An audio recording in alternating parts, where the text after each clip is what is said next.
Hello guys, আসসালামু আলাইকুম। আপনাদের সম্মুখে আবারও আসলাম। মেলা দিন একটু অসুস্থ বোধ ছিলাম, তাই আপনাদের কাছে ভিডিওগুলা পোস্ট করতে পারিনি। তাই এখন আবার আপনাদের সম্মুখে ভিডিওগুলো পোস্ট করতেছি। এই দেখেন আমাদের এই ভেরি রাস্তা।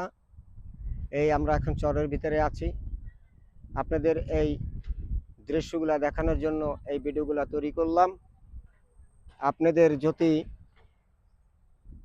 দেখে আপনাদের মন ছুঁয়ে যায়, ভালো লাগে, তাহলে আপনারা দ্রুতভাবে একটু শেয়ার করবেন। দেখেন ভাই, আমাদের আইডিটা হচ্ছে ছোট ভাই, তবে একটু আইডিটা আপনারা একটু লক্ষ্য করবেন। যদি আপনারা লক্ষ্য করেন তাহলে আমাদের আইডিটা একটু দাঁড়াইতে পারে। এই বলে ভিডিওটা এখান থেকে বন্ধ করছি। তাই আপনাদের অনুরোধ করি, দ্রুতভাবে আপনারা একটু শেয়ার, একটু কপলিং করে দেবেন। আল্লাহ হাফেজ, ভালো থাকেন এই কামনা করি।